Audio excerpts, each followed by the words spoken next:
Ripoti ya CAG ya kukasirisha sio ya mwaka huu tu, ni ya miaka mingi sana huko nyuma.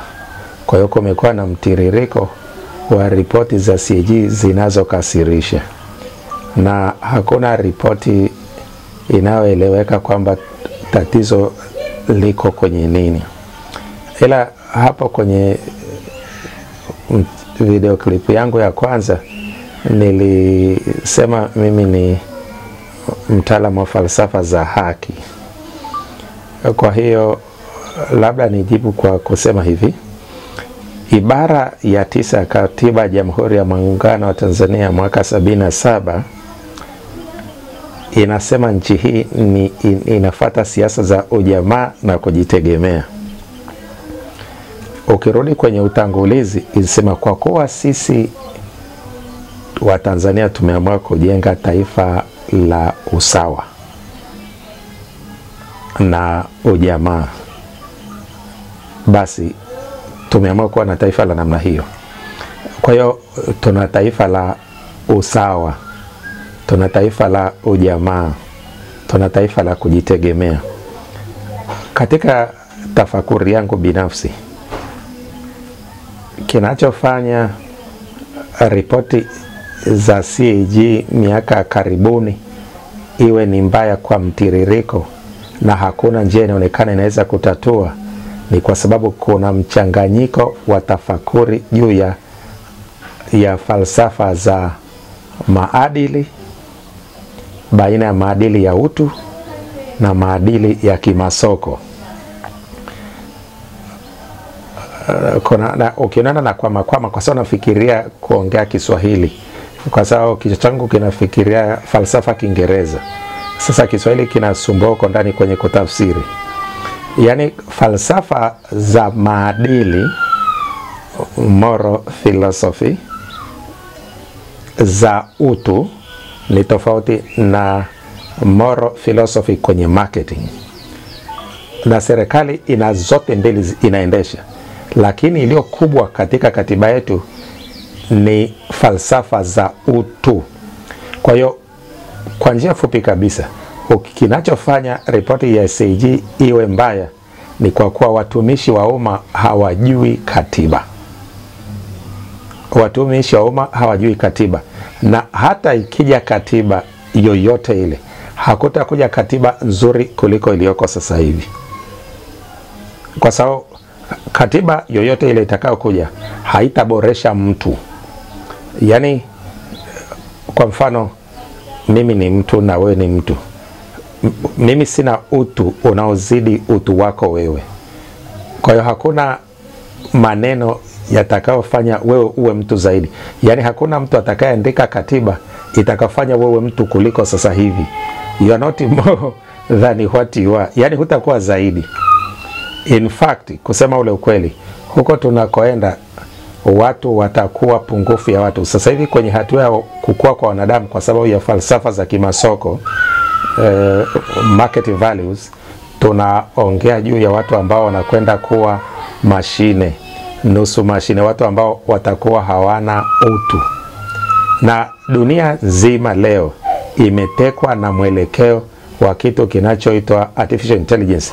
Nilimsikia Profesa Mkenda akitaja juu ya serikali na michakato ya kuangalia jinsi ambavyo artificial intelligence itasaidia kwenye kuendeleza taifa hili. Ningekutana Profesa Mkenda, ningemwambia mawazo tofauti kwamba artificial intelligence itaua taifa hili kabisa kabisa. Yaani ningemwambia usoni hivi, ningemwambia artificial intelligence itaua nchi hii. Kwa nini? Kwa sababu artificial intelligence imezalishwa na liberal thinking, imezalishwa na watu wanaofikiria akili tunaita za kaskazini, northern thinking. Northern thinking, mawazo ya kikaskazini yana formula ya kuregulate society. Yaani ukitaka kuwatengeneza watu, ukitaka kutengeneza taifa, ukiwa unafikiria kama mzungu, unatakiwa ufikirie jinsi ya kumwonea mtu mmoja. Yaani artificial intelligence inatakiwa kuondoa utu wa mtu, wawepo watu ambao watakuwa na nusu utu na nusu mashine. Hilo ndio lengo. Kwa hiyo falsafa yake ya ndani tunaita extinctionism. Nia yake ya ndani kabisa ni kuua watu. Hiyo ni ukweli. Sasa mpaka uwe moral philosopher kama mimi, ndivyo unavyoweza kuona. Ukiwa ni liberal philosopher, hutaona hivyo. Utakuwa kama Richard Dawkins, professor wa evolutionary biology mstaafu wa chuo kikuu cha Oxford. Yeye anaandika kitabu kinachoitwa The Selfish Gene, kile tumekiongea juzi kwenye clip ile, au kwamba watu ni wanyama tu. Kwa hiyo mtu anayefikiria wenzake kama wanyama pori ana sababu gani ya kutokuibia? Kwa hiyo tumerudi, ripoti ya SAG ina mapungufu kwa sababu asilimia kubwa ya watumishi wa umma kimsingi wanafikiria kwamba watu na nguruwe ni sawa. Kwa nini wanafikiria hivyo? Kwa sababu ndivyo falsafa za liberal thinking zinavyokwenda. Kile kitabu cha Selfish Genes, ukisoma Selfish Gene cha Professor Richard Dawkins wa chuo kikuu cha Oxford, ameandika sisi ni wanyama. Tayari katiba ya Jamhuri ya Muungano wa Tanzania inasema sisi ni watu. Juzi niliwaambia tofauti ya watu na wanyama. Sasa tuna katiba nzuri sana. Lakini hawa watumishi wa umma hawajui katiba yao, ndio maana wizi, ubadhirifu wa umma unatokea. Hawajui katiba. Nini pengine kifanyike kama hivyo unasema wizi kwa utumishi wa umma unatokea? Wananchi wa kawaida wako katika hali ngumu, lakini watumishi wao wako katika hali nzuri ambao ndio wanatajwa kufanya huo wizi. Nini ambapo kifanyike sasa? Kwanza turudi kwenye katiba tena. Kwa sababu mimi ni kiongozi wa dini na serikali haina dini, siwezi kutumia dini kabisa kwenye matamshi yangu kuhusu serikali. Naweza kurudi tu kwenye katiba, kwa sababu kwa kuwa tuna dini na ujamaa. Ujamaa ni imani. Ni imani kabisa. Watu wote, serikali ni ya wananchi. Wananchi wana dini zao, lakini serikali haina dini. Kwa hiyo turudi kwenye ibara ya 8. Tukirudi kwenye ibara ya 8, tuna wananchi ambao wana dini zao. Kwa hiyo kama wananchi wana dini zao na dini zao zinaonyesha kwamba zinataja habari za Mungu ambaye anawatakia, Mungu ambaye ni mwema. Tulitaka kwa vipimo vya kisayansi, tunaita empirical evidence. Tunataka kwa vipimo vya kisayansi tumuone Mungu kwenye ripoti ya CAG. Tunataka kumwona Mungu kwenye ripoti ya CAG. Mungu awe justified, Mungu adhibitishwe kama yupo au sio yupo. Kwa vipimo vya kisayansi, ukisoma ripoti ya CAG, unajua kabisa kwamba hawa wanasema Mungu yupo ni waongo kabisa. Mungu hayupo. Kwa sababu ili Mungu awepo, wananchi wanaunda serikali. Sawa na ibara ya 8, ilitakiwa Mungu aonekane, lakini haonekani. Kwa mfano, mimi nilishasema hapo nyuma kwamba ni mteolojia. Haya maneno nitakayosema yataeleweka kwa madhehebu mawili tu ya Kikristo, Wakatoliki na Waanglikana. Alafu wale ambao watayafurahia ni Waluteri. Alafu wale ambao watayaelewa ni Waluteri, Waanglikana na Wakatoliki. Na hawa ni wale tu waliosoma level ya teolojia. Alafu yatawaudhi wa Sabato. Alafu walokole hawatayaelewa. Sasa kwa nini nimetoa hii tahadhari mapema? Kwa sababu nafikiria, kwa mfano, mimi ni mteolojia wa teolojia ya eskatolojia kama inavyofundishwa na Papa Benedikti wa 16. Jina lake mwenyewe anaitwa Joseph Aloysius Ratzinger. Anatokea Bavaria, Ujerumani. Wakati mwaka 2010 nilikuwa chuo kikuu cha London, Hethrop College. Mkuu wa idara ya teolojia anaitwa, kipindi hicho alikuwa anaitwa Michael, tunaita SJ. SJ kwa wale wasiojua, Waanglikana watajua na Wakatoliki, ni Jesuit member. Sasa Wasabato wakisikia kama hivi, kwanza watanichukia. Wasema huyu jamaa kumbe ni Jesuit. Mimi ni Msabato, ni msomi tu. Lakini Michael alikuwa anashughulikia mimi kufanya degree ya udaktari wa falsafa kwenye maeneo ya teolojia ya eskatolojia kama inavyofundishwa na Joseph Aloysius Ratzinger ambaye ni Papa Benedikto wa 16. Lakini Ulaya, Uingereza nzima pale hakupatikana mtu mwenye umahiri wa kunisimamia. Unajua tafsiri yake? Mpaka mwaka 2010 nchini Uingereza, mimi Joseph Mapenzi Chagamba ndimi niliyekuwa mtaalamu wa teolojia ya eskatolojia ya Papa Benedikti wa 16. Kwa hiyo hilo liingie vizuri. Likishaingia vizuri hapa utaelewa kwamba hapakuwa na mtu mwenye umahiri wa kunisimamia, manake mbobezi alikuwa ni mimi tu pale Uingereza.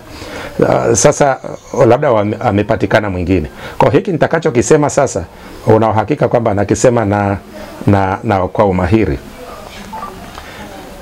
Papa Benedikto wa 16 Joseph Aloysius Ratzinger mwaka wa 62 alikuwa mshauri wa bishop wa Cologne anaitwa Joseph Fringe kwa wakati wanaenda kwenye mtaguso wa pili wa Vatikana. Naye ndiye alikuwa anaonekana kama ni mteolojia mwenye umahiri wakiongoza mtaguso wa pili wa Vatikana. Sasa katika mtaguso wa pili wa Vatikana kuna dokumenti inaitwa Lumen Gentium. Hiki ni Kilatini, nuru ya ulimwengu. Nia yake ni kuangaza nuru ya ulimwengu. Kwa hiyo mtaguso wa pili wa Vatikana wote umeisha.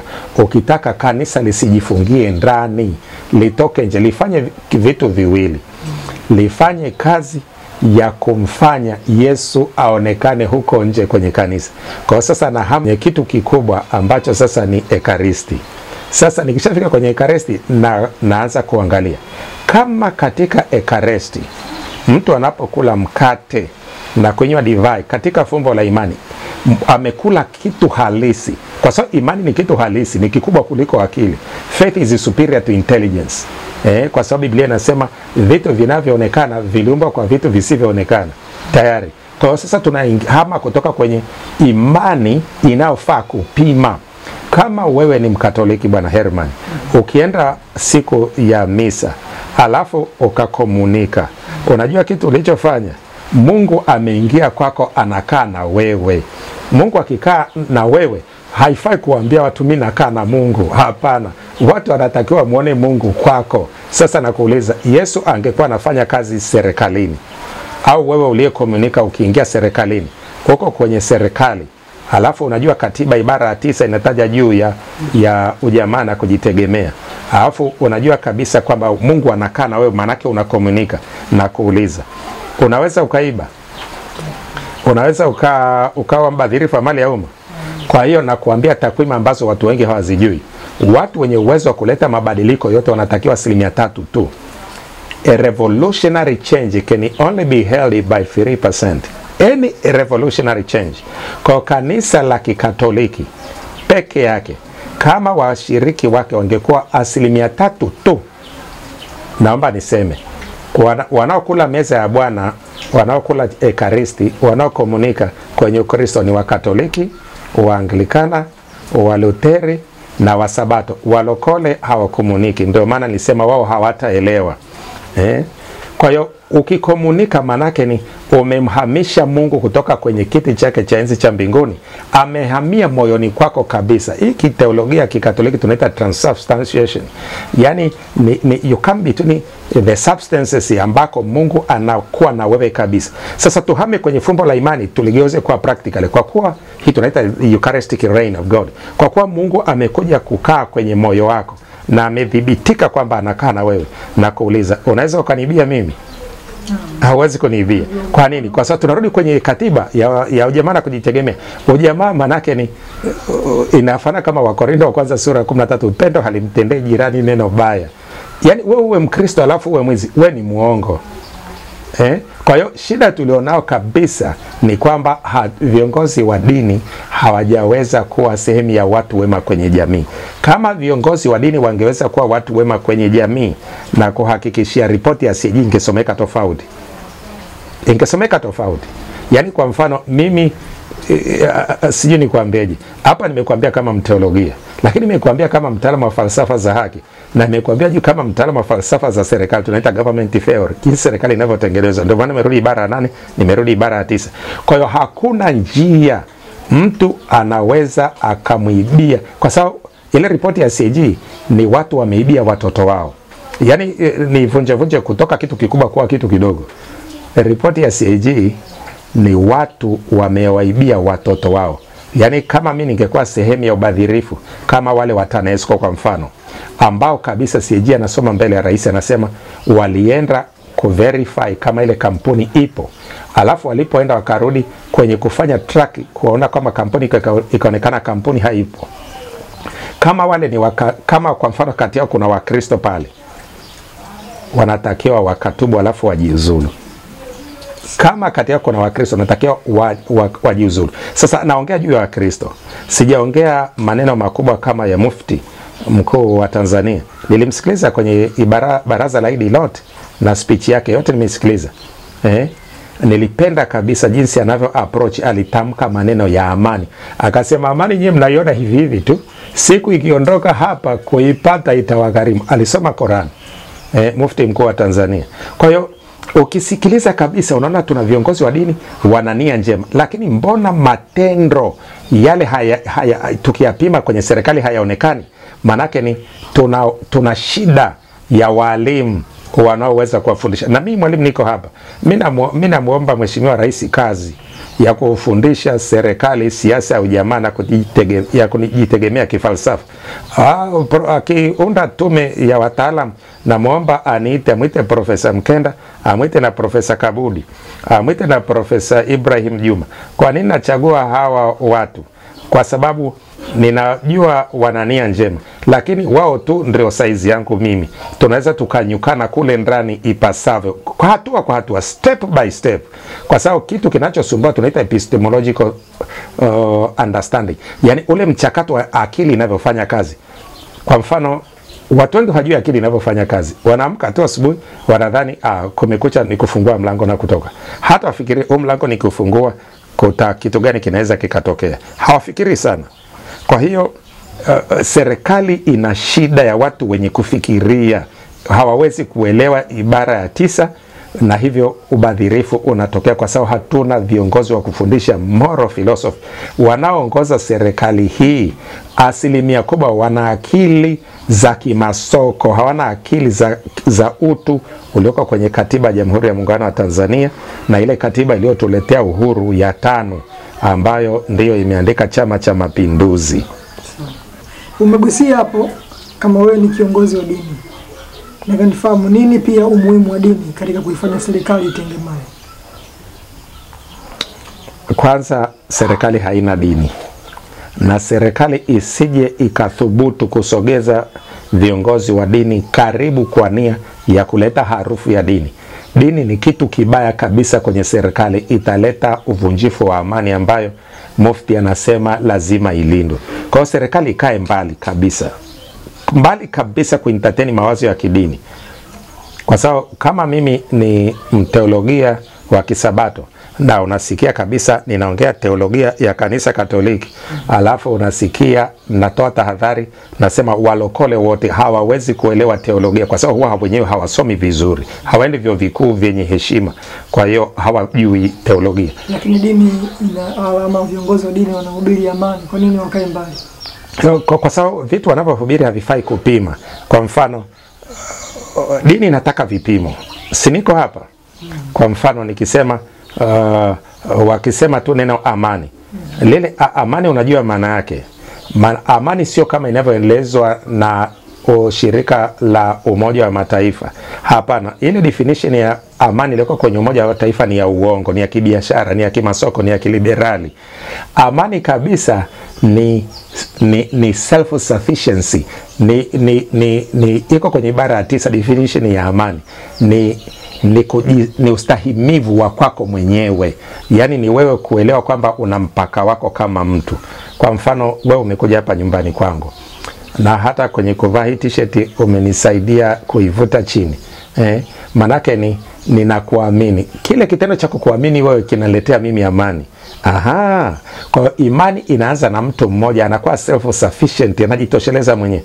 Mtu asipojitosheleza mwenyewe, hakuna njia yoyote ile ataweza kuleta amani. Amani haiwezi kuja mpaka watu wajitosheleze. Na kujitosheleza ni kutafakari mwisho wako, ni kujua mpaka wako. Kwa mfano, viongozi wa dini wakiwaambia watu kuwe na amani, wanatakiwa kuuliza nyumbani kuna chakula. Kwa mfano, nyumbani kuna chakula, unaona uhalifu unaotokea, mtoto ameiba kuku, mtoto ameenda huko amekutana watu wanauza bangi, wanakamatwa, wanafanya hivi. Haya yote ni matokeo ya kukosa self sufficiency, ni kukosa kujitosheleza. Na unajiuliza, unadhani hatuwezi kujitosheleza? Hapana, tuna uwezo wa kujitosheleza. Kwa nini hatujitoshelezi? Kwa sababu tuna akili za kuazima kutoka kaskazini. Ndio maana nasema mimi siwaamini wazungu kabisa. Yaani akili za wazungu sizitaki kabisa, kwa sababu nazifahamu zote. Na mfahamu mzungu jinsi anavyofikiria. Ile process ya thinking ya mzungu naifahamu yote. Na ni process ambayo inazalisha vita, haizalishi amani. Ndio maana tukitafuta uhuru mwaka 1950 na Nyerere akiandika ile katiba, maana ile katiba imeandikwa kwa intelligence ya Nyerere. Nchi hii amani yote inategemea kichwa cha Nyerere tu. Wala usije kaambiwa maneno mengi.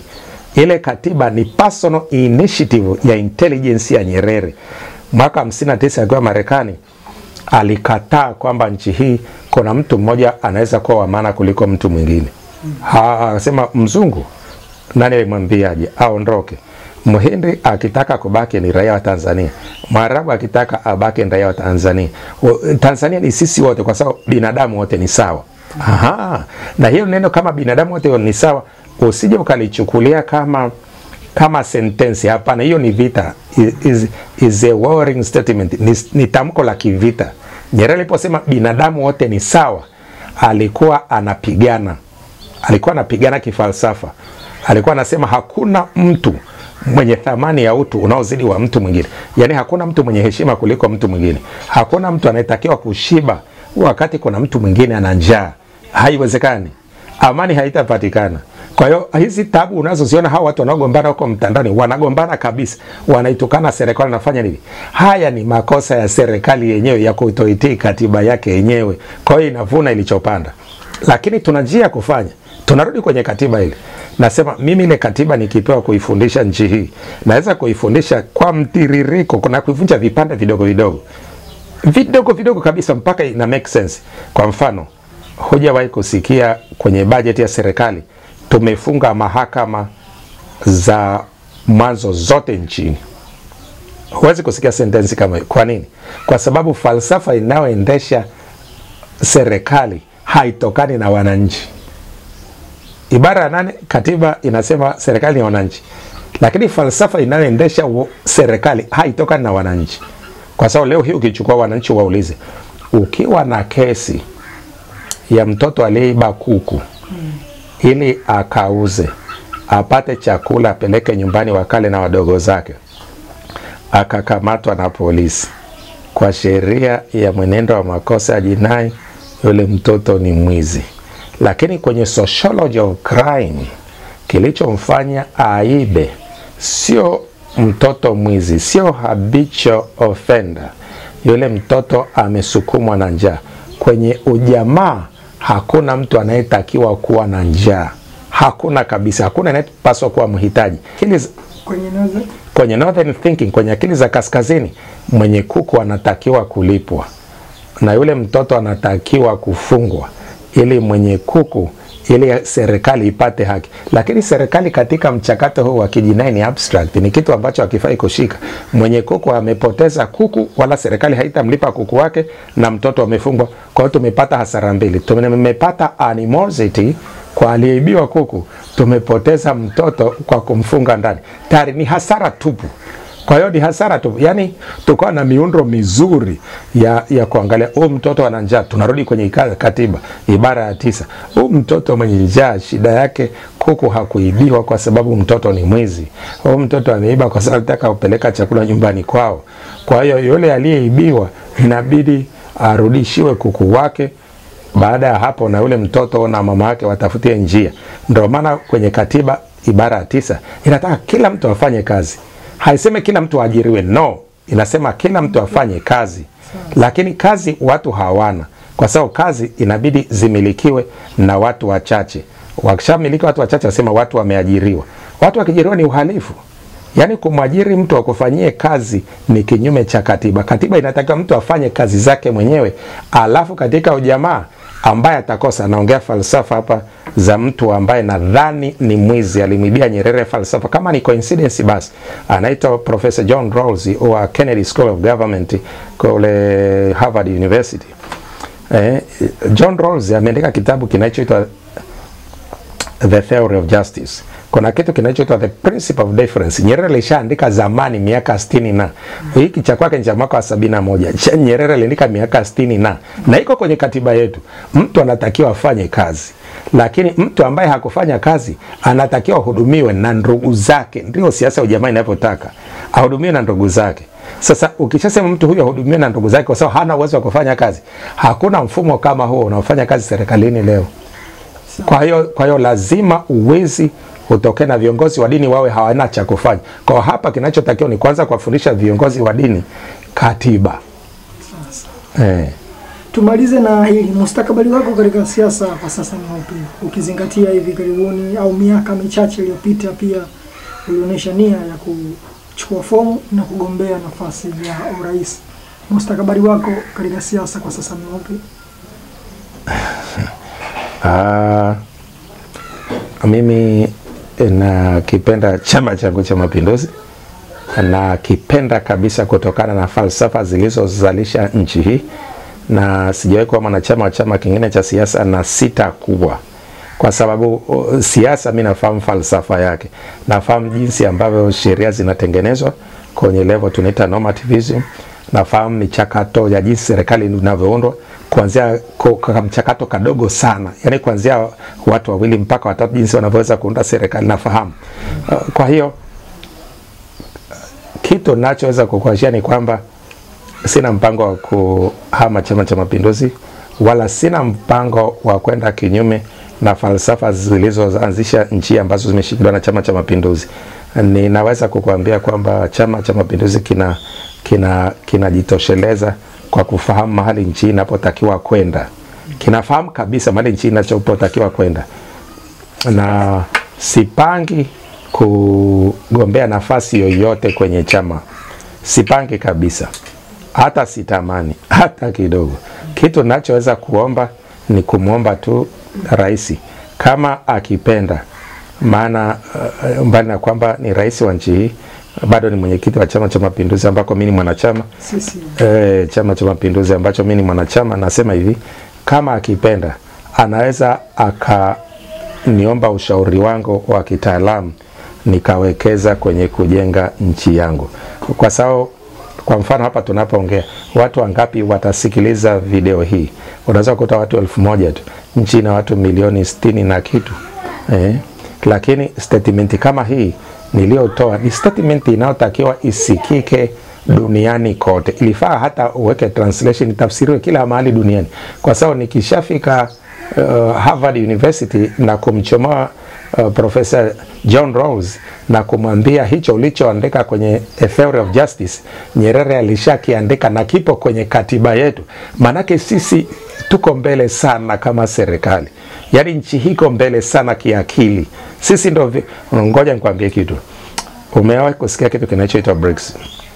BRICS ni muunganiko wa nchi zile kama 5 hivi, ambayo kwanza ilikuwa ni Brazil, Russia, India, na South Africa, nadhani na China. Hizi nchi kama 5. Sasa hizi nchi ukiangalia falsafa yake inayoisukuma, mwasisi wa hii falsafa ni Nyerere miaka ya 80 alipoanzisha kitu kinachoitwa the South Commission.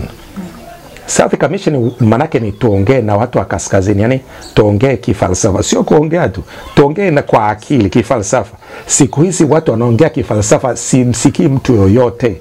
Simsikii kabisa mtu anafanya intellectual dialogue, yani maongezi ya akili, siasikii. Kwa nini? Wazungu ni kama wamewaambia Waafrika nyamazeni, jengeni falsafa. Umewahi kumsikia Profesa Lumumba? Umewahi kumsikia Profesa umewahi kumsikia Dr. Arikana? Wale wanapenda pan-Africanism, wanataka Afrika jikomboe, lakini wote wale wanalalamika hakuna mwenye methodology hata mmoja. Methodology iko kwenye katiba ya Jamhuri ya Muungano wa Tanzania. Yani sisi ndio vinara wa jinsi ya kutatua matatizo ya Afrika kwa uhalisi in particular, na kwa ujumla kutatua matatizo ya dunia. Sisi ndio wataalamu. Yani sisi Tanzania ndio wataalamu. tuna umahiri wa kutatua matatizo ya dunia. Usione Nyerere anasema mimi nikifika mali naulizwa habari za Tanzania na alafu naulizwa habari za Rwanda, naulizwa habari za Ethiopia. Kwa nini mnaniuliza? Nyerere hakujua yale matatizo, alijiletea mwenyewe. Umahiri wake wa kujua falsafa inayotengeneza serikali ambao tayari tunao kwenye katiba yetu. Ule umahiri unafanya rais yote wa nchi hii akitoka hapa akienda popote ataulizwa habari za Afrika. Hata rais wetu Dr. Samia Suluhu Hassan alivyoenda Marekani safari ya kwanza aliulizwa, Ethiopia kuna vita vya wenyewe kwa wenyewe, Tanzania mmejipangaje? Kwa nini Ethiopia kuna vita? Yani Ethiopia kuna vita vya wenyewe kwa wenyewe, civil war. Lakini Tanzania mmejipangaje? Yani maelekezo ya Afrika yanatokea Tanzania. Lakini siku hizi sisikii kabisa hayo maongezi. Sisikii kabisa. Na taasisi inayotakiwa kuongeza mijadala hii ni taasisi ya Mwalimu Nyerere inayosimamiwa na mzee Joseph Butiko. Ndio natakiwa kusikia, lakini na wenyewe wamenyamaza kabisa. Husikii chochote wakisema. Ni kama toka Nyerere ameondoka, watu walisahau kabisa sisi ndio viongozi wa Afrika. Tanzania imeanza kupoteza mwelekeo wa kujua sisi ndio viongozi wa Afrika. Sisi ndio viongozi wa Afrika intellectually, philosophically, ndio sisi.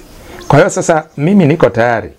Rais akitaka kunisikiliza, sitasema tofauti ninavyoongea sasa, kwa sababu mimi ni mtu mzima, miaka yangu ni mingi na nina experiences za kutosha hapa duniani, experiences za kutosha intellectually, na kwenye experiences zote conclusion yangu imerudi kwenye katiba. Kwa hiyo sasa ukishasikia kama hitimisho langu mimi nimerudi kwenye katiba, manake ni Kiswahili wanasema mwenda omo na tezi marejeo ni ngamani. Kwa hiyo nimemaliza, nimerudi pale tulipoanzia. Kwa hiyo sina kipi kilishaandikwa na Chama cha Mapinduzi cha CCM, kilishaandikwa na Nyerere, kilishatuletea uhuru. Kwa hiyo hapa sasa hivi tunaposhindwa kuitii katiba tulionayo, hakuna jambo lolote jipya tutakalopata lenye faida nchi. Hakuna kabisa. Nothing. Basi mimi nikushukuru, labda nikupe dakika kama 2 au 3 kwa chochote ambacho sijakuuliza kwa siku ya leo, kwa kuhitimisha mazungumzo yako kwa siku ya leo. Pengine tutapata nafasi tena siku nyingine ya kuzungumza. Kwa dakika kama 2 au 3 kwa kuzungumza chochote ambacho pengine sijakuuliza. Huu ndio wakati wako. Mimi naweza tu kuwashukuru wananchi wote wa Tanzania ambao wameweza kuitunza amani ya nchi hii. Kati ya marais wote waliopita, aliyebaki ni Jakaya Mrisho Kikwete. Napenda kuwashukuru kwa kukataa katiba pendekezo ya Warioba. Nashukuru kabisa, kwa maana hakuna kitu chochote nchi hii itakipata tofauti na katiba tulionao sasa hivi. Nchi za Afrika yenye katiba nzuri ni Kenya, wana njaa na wana tabu, wako hapa kwetu. Tunapotaka East African Commission, maanake sasa bado tuko kwenye East African Secretariat, tunapotaka East African Community wa kuongoza East Africa itoke kwenye Secretariat kwenda kwenye Commission ni Tanzania.